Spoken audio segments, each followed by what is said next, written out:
Grab your beverages and turn up your interweb. Solving the world's problems 12 ounces at a time. It's Dudes and Beer.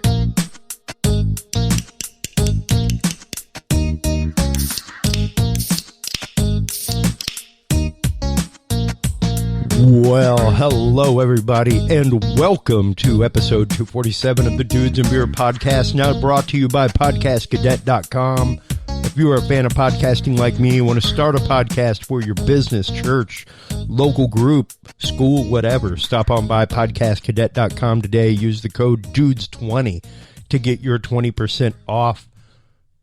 Once again, that website is podcastcadet.com/DUDES20. Use the code DUDES20 on checkout to save 20%. Tonight, our guest is the amazing Mike Turber from 5x5 News. We will be talking about the recent announcement as of yesterday that China will be going online with their social marking program, their social grading program. This is straight up Black Mirror status, folks, where quite literally you will be ranked by social criteria, facial recognition software that can recognize one person in a crowd of hundreds of thousands. So we'll be getting into that with investigator Mike Turber from 5x5 News right after this special report from our good friend and reporter John Baum from Daily News Collective. I was distraught right after the election, but I'm now actually invigorated by the challenge and our ability to succeed in this challenge. You take on the intelligence community, they have 6 ways from Sunday at getting back at you. The fools on the Hill actually introduced articles of impeachment. Today, in service to our duty to the Constitution and to our country, the House Committee on the Judiciary is introducing 2 articles of impeachment charging the President of the United States, Donald J. Trump, with committing high crimes and misdemeanors. The first article is for abuse of power. If you impeach a president, if you make a high crime and misdemeanor out of going to the courts, it is an abuse of power. It's your abuse of power. The idea that they're going to change the course of history, that staff is going to interview staff, and then they're going to come out with articles of impeachment. What power do members of Congress who run to represent their districts have that they take it away? The idea that Democrats would control who can ask questions inside a hearing or how the structure would go.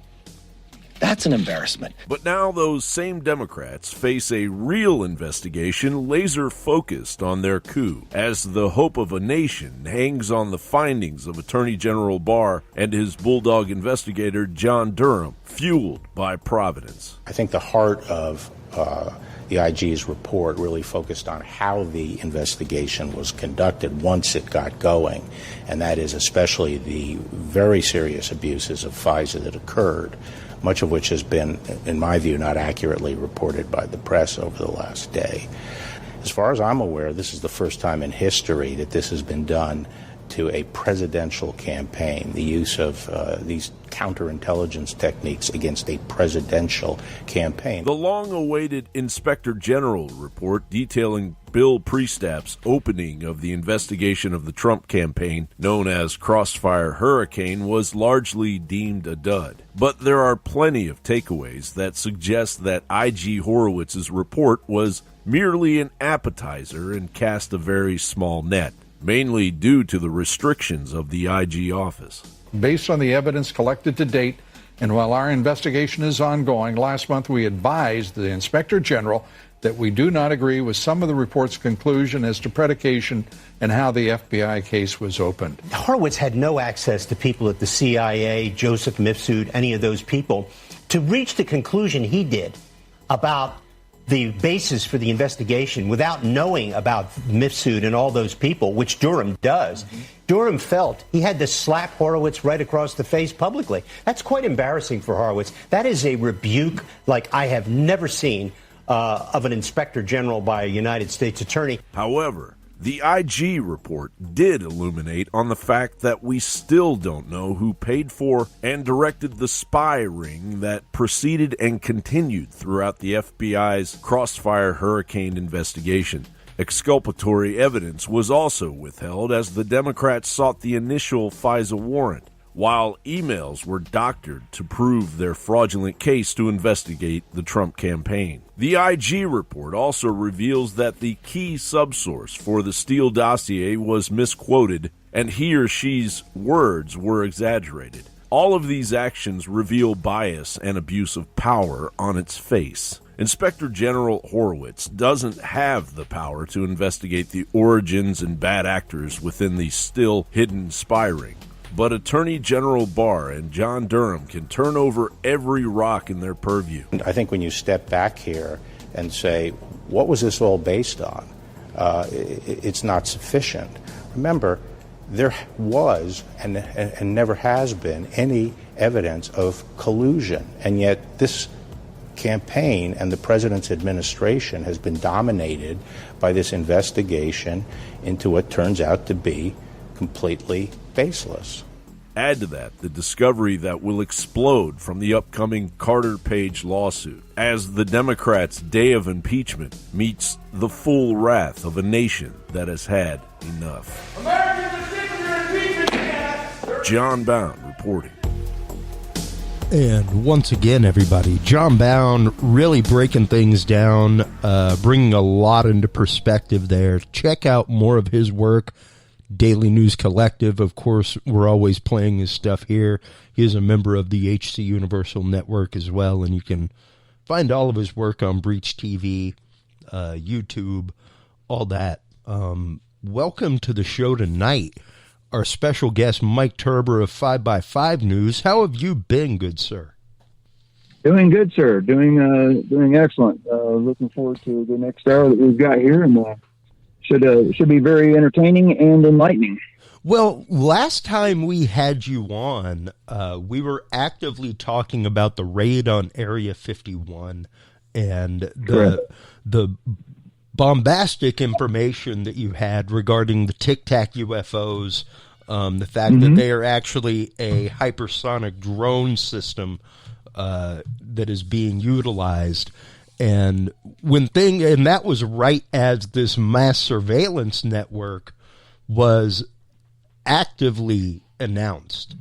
Right. And since then, they've, like I said, just this last week announced the use of the social ranking system that they're talking about.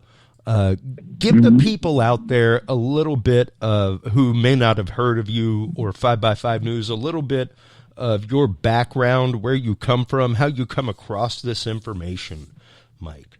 Okay, well, my background is I'm former U.S. intelligence, working with various agencies under different capacities as a contractor. After my short stint in the Air Force, I was recruited afterwards, and then that put me into working with several different agencies and learning the liaison structure, basically being a liaison between various industry and some of the contacts inside the intelligence community, and trying to marry those two together to get either product or information or software or whatever was needed at the time put into implementation in such a way that it could be actually utilized on a global scale, whether it be via special agents or whether it be via corporations that need to utilize that information on a just-in-time basis to get a product to market, that product being either software, hardware, or, say, aircraft or what have you. And that put me in some rather unique positions to have access to different information. And over time, I developed a lot of relationships, and those relationships with certain people are still in play. And they call me periodically just for some advice here and there. I just became a go-to person for asking questions and things like that. So it worked out in both favors, I guess.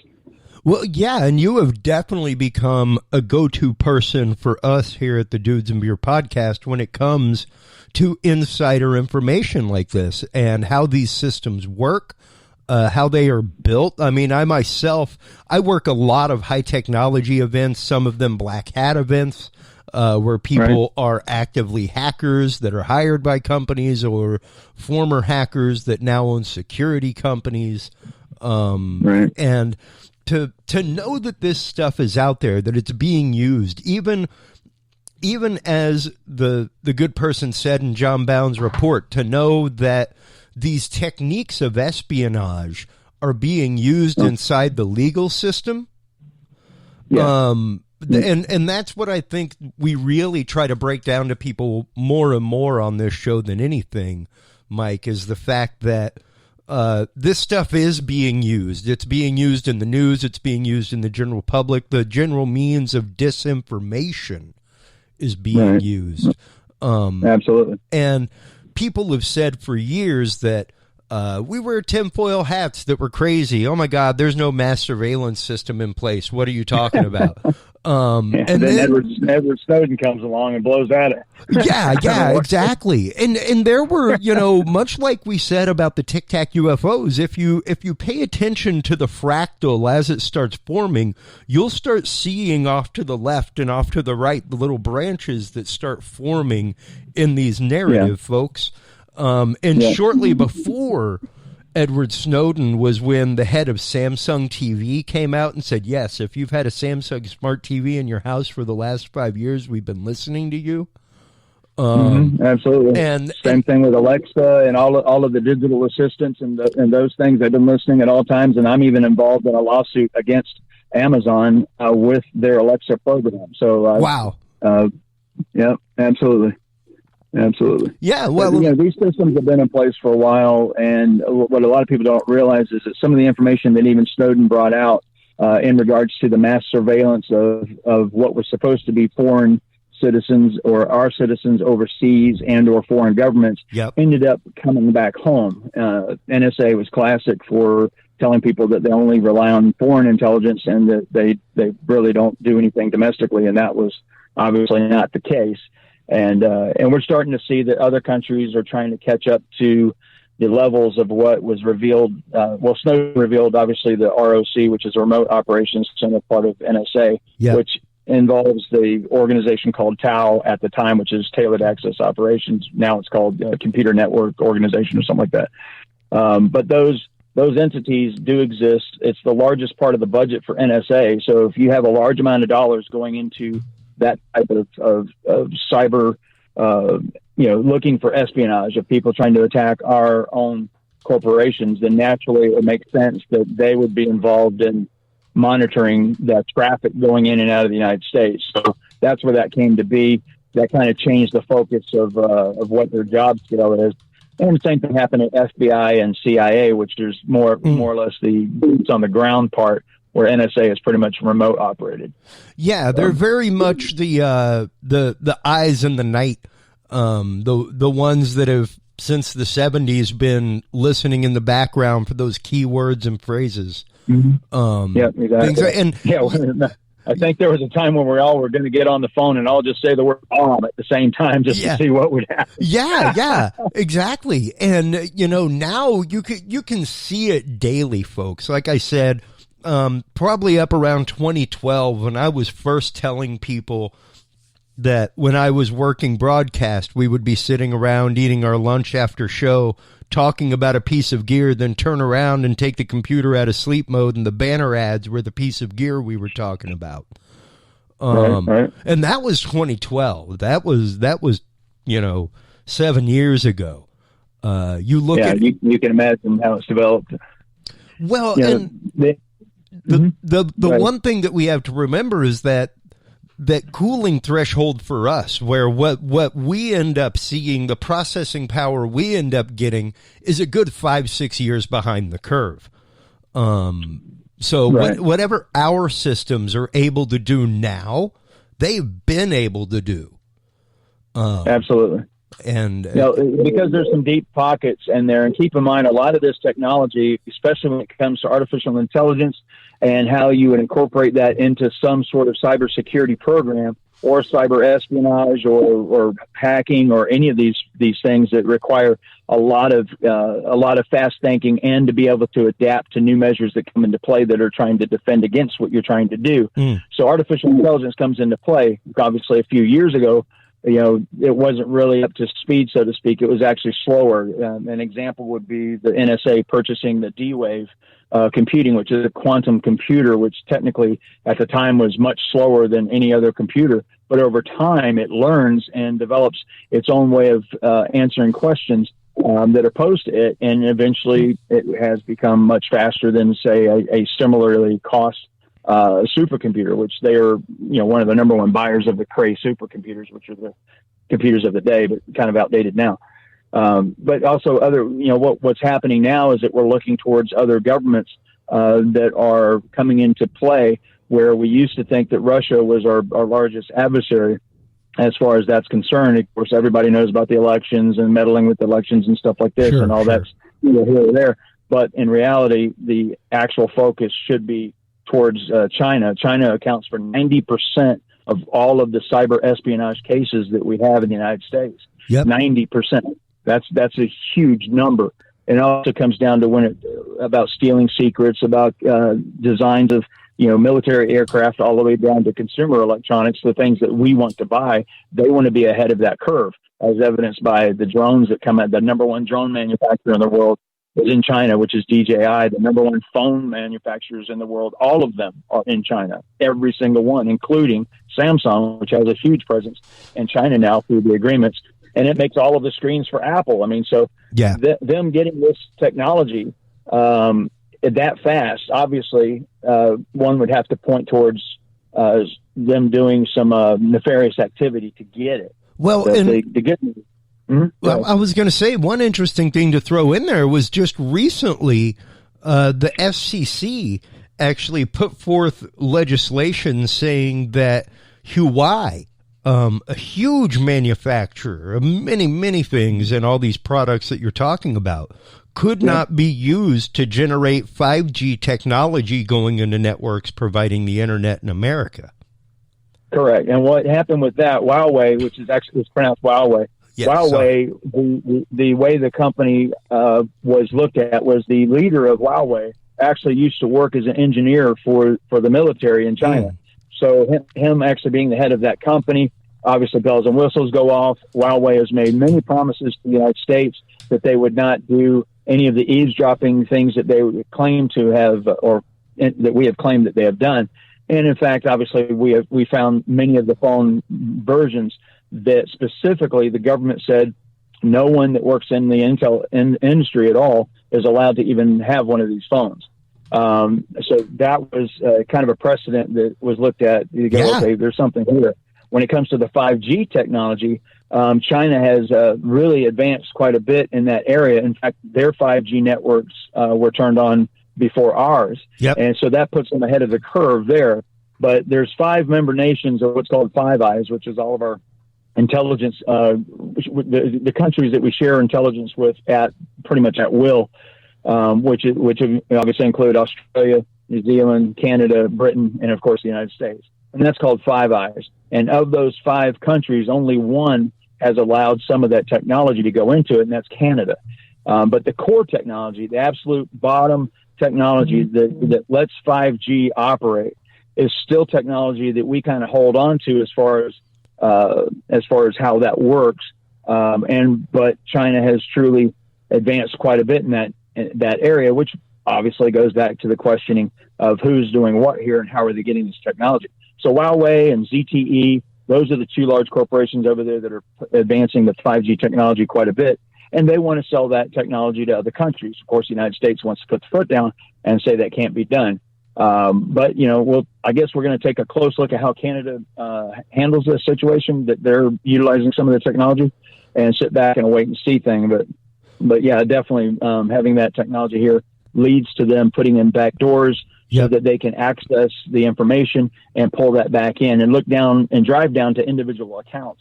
But that, whether or not that's actually happening or not remains to be seen. I think there's some question about that, and I think it's better to be safe than sorry. Well, from my understanding, it's back doors that are known to have been put in for the Chinese government. Absolutely. In the products already. So it's like, if these back doors already exist, keep in mind that every single Chinese cell phone / wireless communications manufacturer, every single one is sponsored or somewhat funded by the Chinese government. By the state.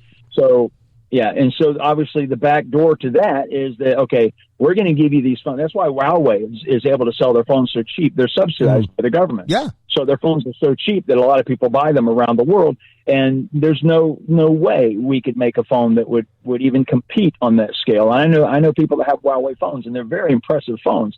Keep in mind, Apple makes their phones over there, and several other manufacturers. So they do have the technology to come through.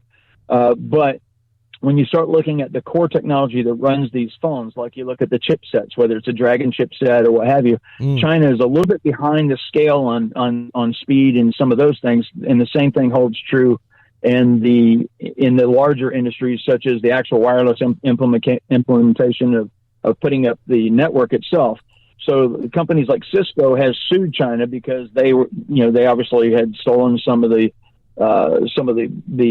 technology behind some of the Cisco routers, and that is an ongoing battle about who stole what from who, which gets quite hilarious if you actually read into it. Yeah. But yeah, it's a problem, and it's going to be an issue that we're going to have for a long time, especially when you start throwing the AI into the mix, where China has an initiative to become the world's leader in AI technology by 2030, as far as the actually leader. But 2020 was a goal, and 2025 has two different goals of them being at different milestones to do that. They're behind us. So they have about, as far as the number of people working, we've got about 30,000 people working in it. They have about 20,000 people working in the AI program. But what they're trying to do is retain their leading scientists and what have you by giving them incentives to stay in China rather than going overseas, which is obviously, what a lot of them do, because, you get to live in a free society. You get to have unlimited income and things like that they don't have back home. But that's kind of changing right now. So they're gonna keep some of their better scientists back home over the next few years because of these types of incentives that they're doing, and that means probably bad news for us. Yeah, and not only that, but let's start getting into a little bit of the technology, because I think here in America specifically, 5G is a big buzzword, a huge buzzword. It's like being at a conference and hearing IoT, and that's the Internet of Things, folks. It's connectivity, it's metadata. There's another buzzword for you that's just a buzzword, but when you really start breaking into it, it's one of those that's like, oh my God, it means so many things. It does not just mean faster network speed, folks. It does not just mean more access at more places. The technology that we're talking about being utilized in this Chinese surveillance network by the government there incorporates things like Stingray that we've heard about here in the United States. It incorporates AI that can spot you individually and your individual gait out of a crowd of 100,000. Out of a crowd of 100,000, like the processing speed to be able to do that is off the charts. It is just off the chain. So let's start talking about how 5G is absolutely integral and necessary, and precisely why Hong Kong and China got their 5G network up like a year and a half early. Yeah, well, they don't have to go through a lot of the bureaucracy that we have to go through here with the FCC and all the different agreements, and then we allow each state to have their own variations of whatever technology is going to go. We got our own says and all that kind of stuff. It gets in the way. Exactly. Yeah. So the technology, obviously, in a nutshell, the technology in a nutshell is going to basically allow for a bunch of new technologies to exist. Technologies that we haven't even fathomed just a few years ago are now going to come into picture. Being able to have a doctor do remote surgery at the speeds necessary to allow him to be able to actually feel and sense what he's doing.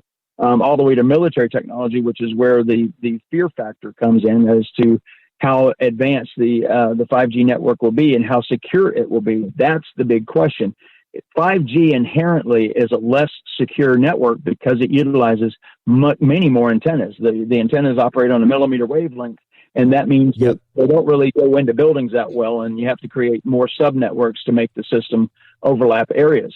And that becomes an issue. It just means the more routers and the more networking equipment that you need to have, the better chance that someone else has getting into it. Yeah, more links in a chain, more points of failure. Exactly.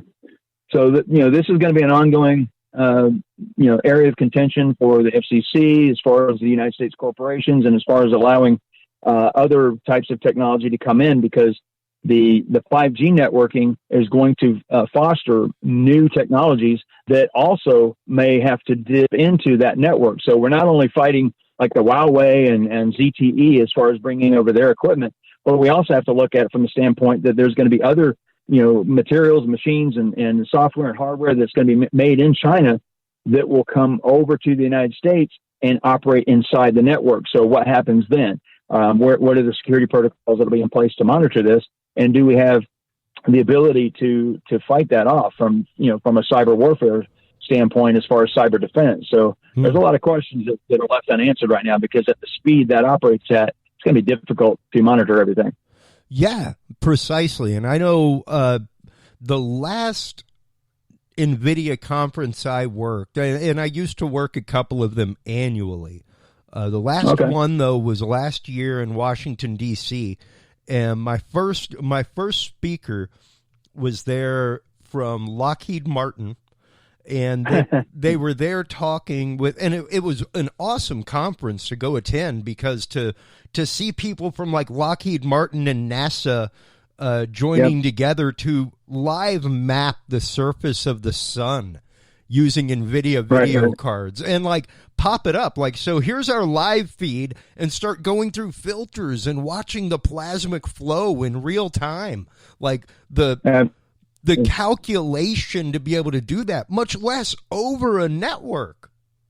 Like, you aren't hardline connected to the piece of equipment right now monitoring this.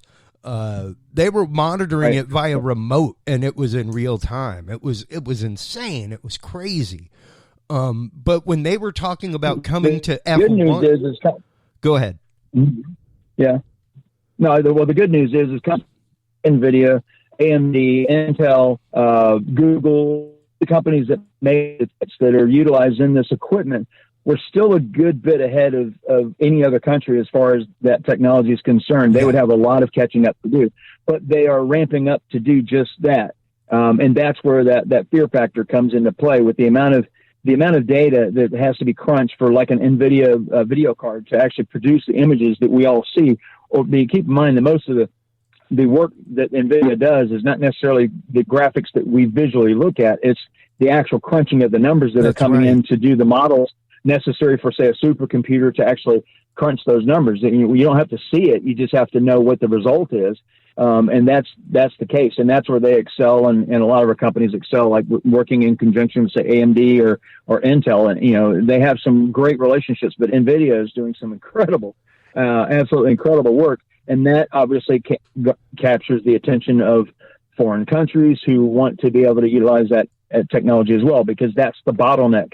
The bottleneck is the core chipsets that actually make these machines operate to do the jobs like the AI that they want to do. And if they don't have it, guess what they do? They steal it. Yeah, precisely. And all you have to do, folks, is hop online, hop onto Amazon, and look up your favorite video card. You will, and I love Amazon, don't get me wrong, but a lot of these things are sold through Amazon, Alibaba, eBay, stuff like that, because the actual NVIDIA GeForce 640 cards or 1040s or 1080s or whatever come out, they sell out quick. The hardcore gamers, the hardcore processors, the video renderers, they have them on pre-order, folks. They're waiting in line like you are for your iPhone. They're waiting for that little piece of gear to come to them. Absolutely, so that they can get their that's job the bottleneck done. For the games.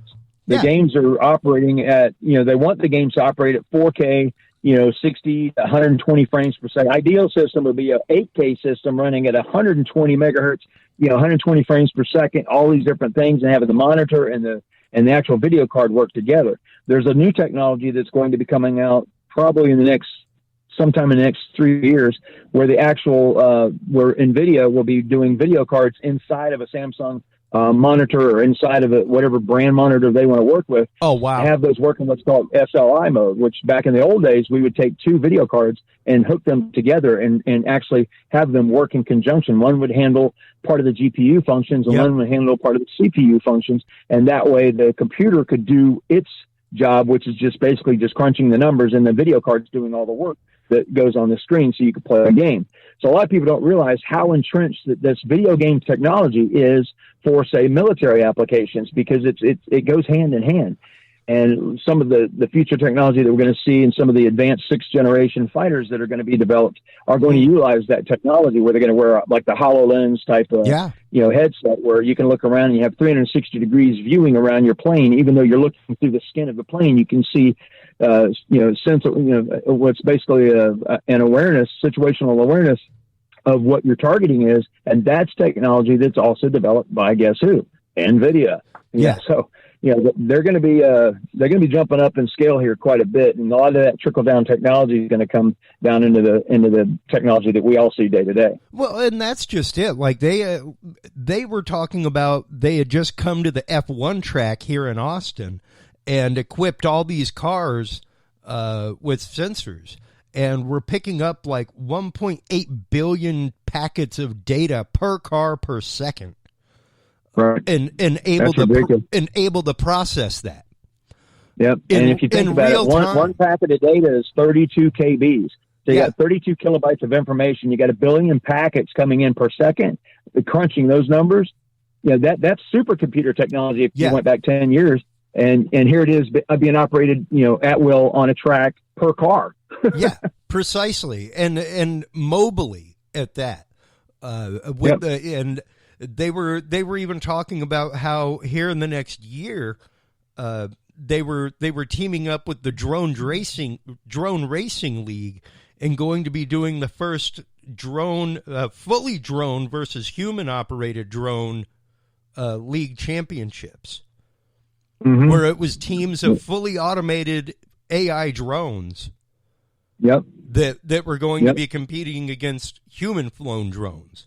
And when you're talking about that kind of technology, when you're talking about that kind of processing power, like we were saying, that's really only capable through 5G, through networks of that speed and with that connectivity, which unfortunately have to be all over the place for that to happen. And that, utilizing that in another way too, it's been around. The military has access to some of that technology as of, say, 5 years ago or so. Just like you said, there's like that 5-year number before we start seeing stuff. Yep. But that's technology developed by DARPA, and some of the AI technology that incorporate into the drones allow those drones to operate with impunity over, airspace that's obviously foreign to us, and so that they can react to situations before the pilot who's actually flying it out of, say, New Mexico, one of the air bases there, which is where they actually fly most of those. And you have that situation where the drone is able to sense it being attacked or jammed or what have you, and be able to react to the situation before the pilot even has a chance to, because human reaction is just much slower. So those technologies have been around for a while, and now we're seeing it utilized in various other industries, and your mind just naturally thinks, wow, I guess DARPA had this several years ago. Well, and most of those actions being taken on by the AI of these drones, folks, were in the defensive realm, where it was like subject sighted, start taking pictures, or incoming object, take evasive action. And then because, the latency going from the device to a satellite to a truck to a control facility, it may take a second. In that time, there goes a few $100 million drone. But at the same time, to know that the UN has started putting forth legislation saying no automated defensive drones. Yeah, and that's where your technology is only as good as the policy that controls it. So that becomes an issue. It becomes a stumbling block in most cases. But as everyone probably on your show, and as far as I'm concerned, the way I feel about it is that we know the technology is going to be advanced behind the scenes, regardless of what policy there is. Yeah. So China has already broken their policy with us because back in 2015, they made several promises to us about certain AI technology and certain other areas of technology that they would not advance that in an open way as far as whatever. Yeah. The problem is you fast forward that and you look at our own country that we're obviously doing it, but we may not be stealing technology directly from Chinese companies because we just don't need to be honest with you.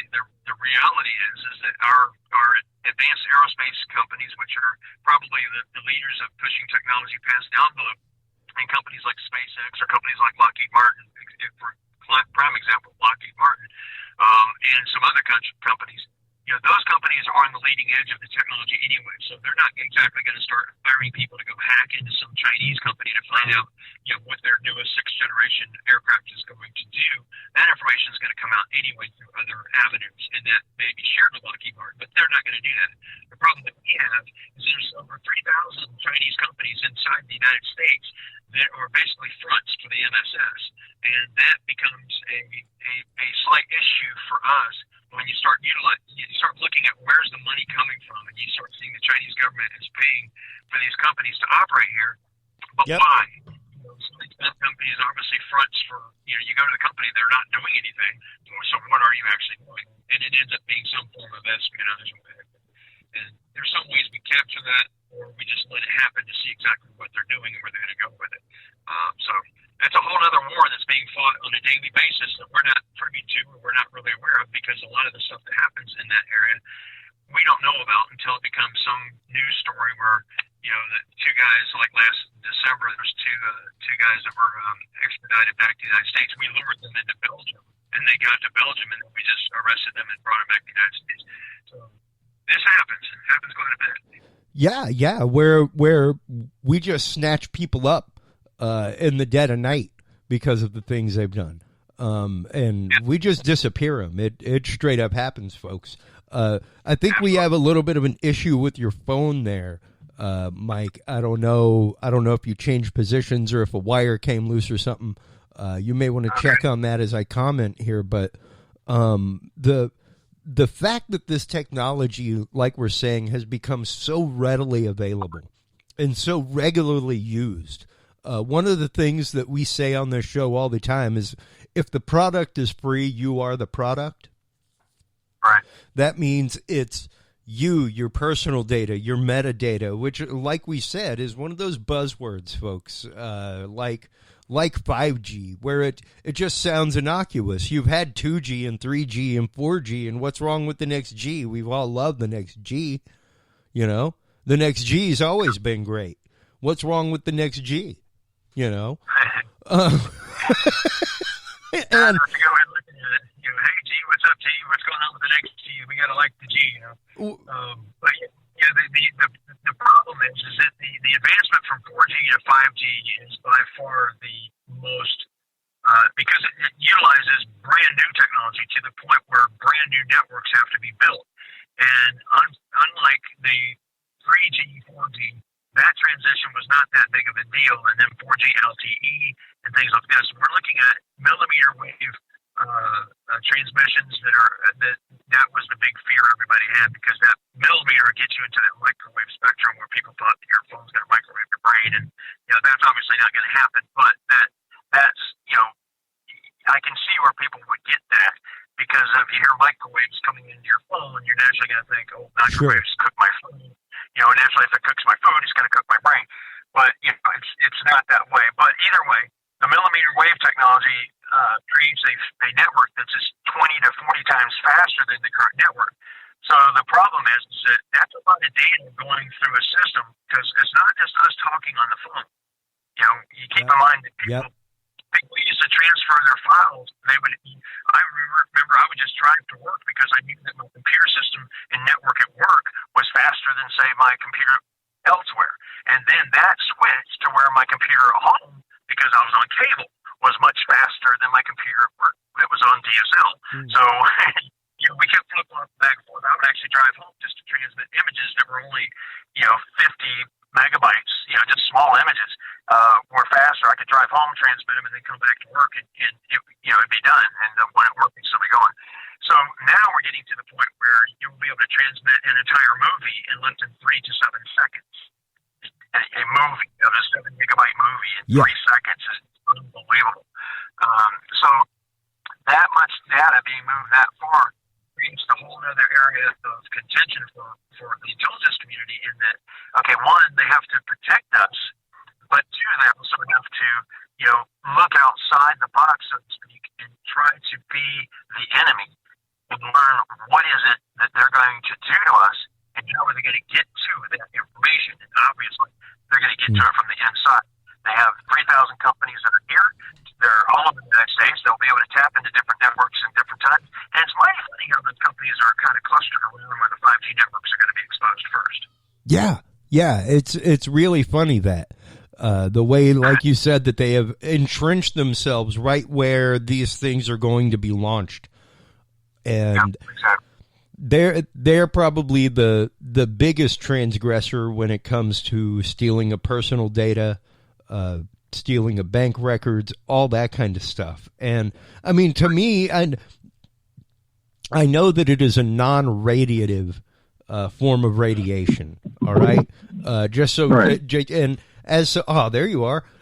Just as someone who is nerdily right now, like I told you in the last show, working on getting my ham radio license, and studying up on that, it's not like gamma wave radiation, it's not like Incredible Hulk status radiation, folks. That's not what it means. Neither is your microwave, just so you know. Right. But is it people still use a microwave. but is it something that you should necessarily be around all the time? No. Is it something that could definitely be used as or cause an electronic fog with somebody? Sure. If you're somebody sensitive to such things, absolutely. If you're somebody like me, who, if you're around the wrong router, you can hear that router, and it's creepy. Right. The high pitched sounds that come out of it. And I remember an old episode of a TV show. I can't remember what it was, but a person had a tooth filling that they could actually tune into FM frequencies depending on how they angled their head. Yeah. And you have to wonder, where did the premise for that even come from, and does that have any basis in truth and reality? And then as you fast forward to today, with all of the technologies that are being developed about broadcasting thoughts inside people's heads. Now, I was part of a specific program a long time ago, or witness to it, where the intelligence community, I won't say which agency, but I don't think it would take a rocket scientist to figure out which one, would hire people specifically to come into the agency to actually broadcast thoughts from themselves into the minds of foreign dignitaries and leaders. And that program went on for years. It wasn't a situation to where they tried it and they realized it didn't work, because what appeared to be happening was that there was some sort of success to it. Granted, they had to weed through thousands of people to figure out which 5 or 10 or so could actually maybe perform this. But, they brought in these people that were either psychics or what have you. And there's some ability out there that we don't understand, and I don't understand, but it is there. And there's some things that we may be able to tap into that obviously becomes of interest to certain agencies or what have you around the world. And so that's very real. It happens. It did happen. I witnessed it myself, and then periodically you'll see information coming out about these programs. And I'm not saying something on the lines of McUltra or anything like that, but it's there. And now we have technology that might be able to be tweaked a little bit. You might have a 5G antenna somewhere where you have a specific person, and you might want to change that millimeter wavelength on that particular person to something that you can do something with, whether it's broadcasting something into their head like a subliminal message, or something to put on their phone, so whenever they look at it, they see "Don't kill anybody, don't kill anybody." It's a subliminal message. Who knows? an emergency action message, you would no longer have to wait for that to, or even have to worry about somebody having a cell phone. You could just send it out at the resonant frequency of a human jawbone, and there you have it. Yep, and then you have the other end of the spectrum where you have these sleeper cells. That term has actually gone out of favor here in the last few years. But in reality, there's people that are here that may have been trained when they're in high school or college overseas of certain things, and then they receive some sort of signal, and maybe the 5G signal might be able to tap into that, and they will click turn on. And keep in mind, the 5G networks are going to operate in such a way that they'll control drones around the world. They'll control all of the vehicles that drive around using artificial intelligence and utilizing, self-driving and autonomous cars. And imagine if someone could tap into that and just turn it off at will. You'd have planes flying out of the skies, drones controlled by another country, cars crashing all over the place. It literally is the internet kill switch at that point. Yep, absolutely. And that's what I was trying to get to and drive home a second ago, is that this technology would not even be possible without 5G. Right. Without 5G existing, they can't do these things. That's correct. That's correct. Because the speed at which this thing's operating is something that they won't be able to control. Well, it's just going to be too fast. Well, and it's literally warning people about the genie in the bottle while you're building and polishing the bottle. Like, they're actively wiping it down, telling you, like, hey, man, what's inside this bottle is crazy. Yep, absolutely. And how do you combat against that? I mean, we're trying to develop strategies and technologies to go to combat against things that we haven't even thought of yet. We all sit here and hope that our government, the government that we all know and love and trust, right? Yeah, is actually going to come through and have developed technologies that will actually combat these things. Things that we haven't even thought about yet. The realm of the unknown is just a very scary place to be. Yeah. And right now is probably the scariest time in history. And just in the few minutes that we have left, Mike, thank you so much for coming on all the time. What a lot of people don't realize about you is that you actively still have a DoD contractor number. Like you're still active. People still bring you in to consult on projects, all kinds of stuff. So it's not like quite a few things here. It's not like the things that you're talking about are science fiction. Is what I'm trying to say. It's not like the possibilities that we're talking about are science fiction. These are very real. This is out of science fiction. This is now into the realm of the known. Yeah. When you're talking about Defense One, folks, which is pretty much like, the green sheet for the military. It's like their white papers. They put it out all the time, like Jane's Defense Weekly, where it's like, hey, here's all the cool new weapons. Check it out. They announced 2 years ago that they could control up to 6 drones with telepathy, with a mind ring. And here, let me give you a little sample, folks. The music that you're actively hearing, I've gotten a Muse headset over the last little bit, but the music that you're hearing is my Muse headset connected to my Moog synthesizer. This is actually music made via my brainwaves without touching the keyboard. Right. That's how common this technology is. Absolutely. I remember one of the first advances in that technology was we would put a headset on, and that headset was like a $500,000 headset. This is back, a long time ago.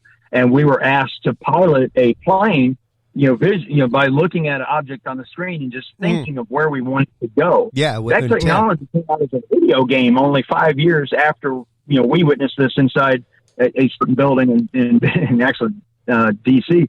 But that technology has now trickled down into where something's reading our alpha waves and different brain waves, and we can control it just by thought. And just like you're saying, it knows your mood. It knows the types of thoughts you're having, whether they're intense thoughts, which would probably invoke some music to calm down, or it might, do just the opposite of something to give you into a mindset that you can actually become, more creative or more what have you, and it develops this. It's amazing, absolutely amazing. Well, and to know that this technology is being used, like just came out, that China is putting into place a social ranking system, very a la Outer Limits / Black Mirror, where it's quite literally an amalgamation of your metadata from what you browse on the computer to what your daily heart rate is, using cameras around you, seeing your pupillary response, all kinds of stuff. Right. And that technology, as far as the social marketing end of it, Google was actually probably one of the earlier pioneers of that, but not necessarily to the AI realm.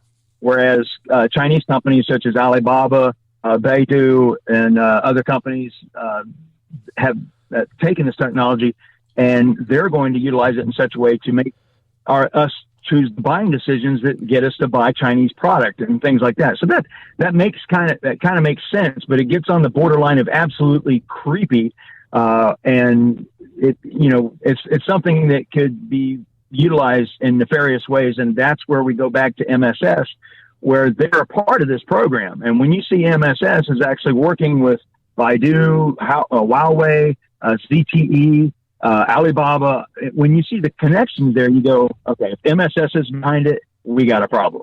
We have a problem. Yeah. Yeah. And specifically when you see regulations coming down, like we just saw from the FCC saying, like, even if you work in one of these places, you can't have a phone by these people. Right. Getting That's to the true. point where it is regulating people's actual personal purchases, because of the private job that they hold. And what's odd about that is all of the companies that, every cell phone pretty much manufactured either is manufactured in China or utilizes components made there. And so with that in mind, by separating out Huawei in particular, obviously because of the former, the head of Huawei being former military engineer and so forth, and now working as his own company, and every company in China that's a Chinese phone manufacturer is subsidized by the Chinese government with obviously a quid pro quo, system in place of, hey, we're going to subsidize your phone so you can compete on the world market. In return, we want the ability to do these things. How can we do it in such a way that we can't get caught? Problem is, they're getting caught. And Huawei made a rather bold statement recently stating that they promise to the world that they will not do this, that they don't have a working relationship with the Chinese government, which is absolute bullshit. But, some people eat that up, and UK has accepted it to some degree. Obviously Canada has, and the rest of the world has. So, here we are, utilizing our own technologies, which are much more expensive, but at the same time, it's to protect our interests, and that may may work, it may not work, and it remains the same. Well, and that's where all our legislation comes in. That's where our deals with other governments come in, of course. And what we have to be careful of, don't forget, folks, Edward Snowden is probably one of the biggest heroes of my generation, at least. Right. He definitely stepped forward with some information that I think was all too quickly forgotten, all too quickly swept away. And when we start looking at the systems that have already been put into place here, when we already start looking at the fact of before the Chinese government said that they were launching their 5G AI-enabled security intelligence grid, our own government was flying surveillance balloons over the United States. And just testing things, just checking it out, making sure systems work, things like that. But once again, like we talk about so many times with our good guest, Dr. John Hall, remember, there is no law preventing them from experimenting on you. And that even means with products, that even means with technology, that even means with using you as an experimental basis for espionage technology. Back in 2012, right as Snowden came out and the head of Samsung TV was saying, yes, we've been listening to you through your television and internet connection, was also when Google was caught grabbing everybody's IP addresses as they drove down the road with their ostrich cars. There was so much of that going on right at the same time. Those are the things that you really have to look out for. Those are the things that when you see it popping up in the news regularly, just keep digging. Keep reading. Mike, thank you so much for taking the time to come on, talk about this technology. We've got to have you on more regularly. I know you have been working like crazy. No problem. Anytime you want me on your show, I'll make room. I'll make it happen. Absolutely. Let's definitely have you come on and talk a little bit more about all this tic-tac stuff that is going on in the news right now.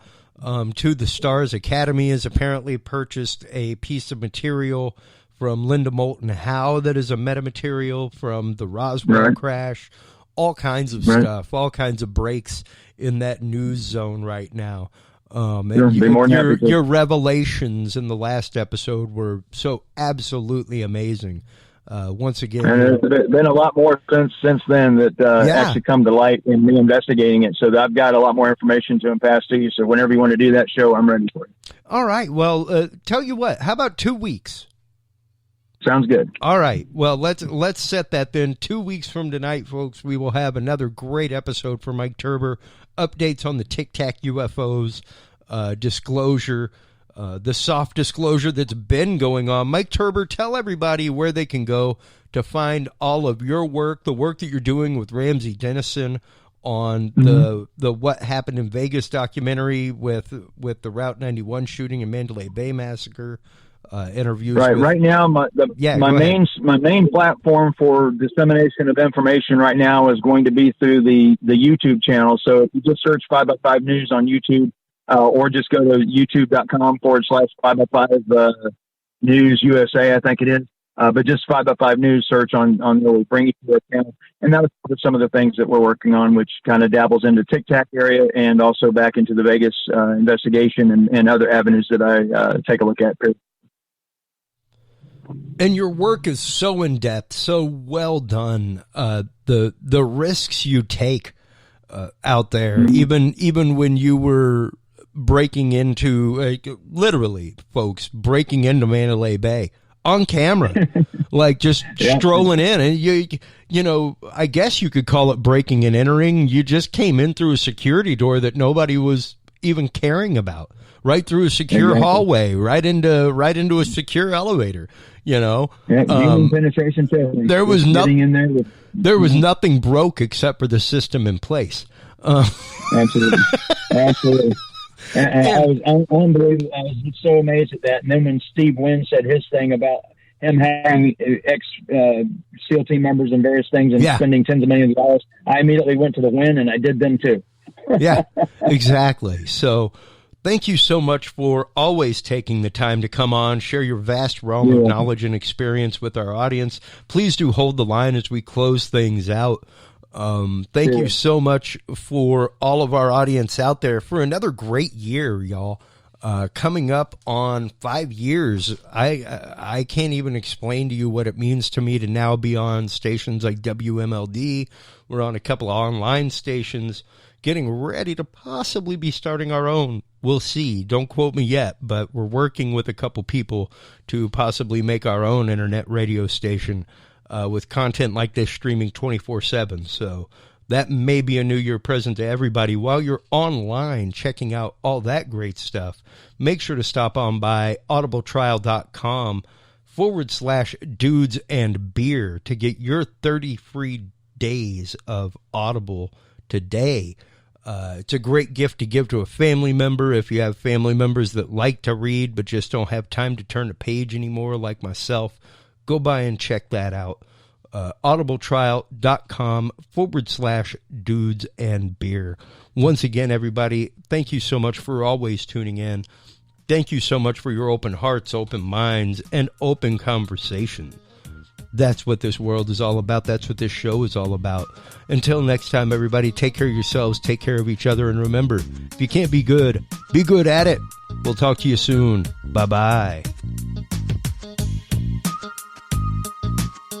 Thanks for listening to this episode of the Dudes and Beer Podcast. To listen to our audio streams or chat with us live, download the official Dudes and Beer app for Android and iDevices, available on Google Play and iTunes markets. For more episodes, content, and information, visit us online at dudesandbeer.com. You can also find our episodes on Breach.tv, iHeartRadio, Spreaker, SoundCloud, iTunes, YouTube, Stitcher, or your favorite podcast service. Dudes and Beer is a proud member of the HC Universal Network family of podcasts. For more about our sponsors and other podcasts on this network, visit hcuniversalnetwork.com. Thanks for listening, everybody, and until next time, drink responsibly.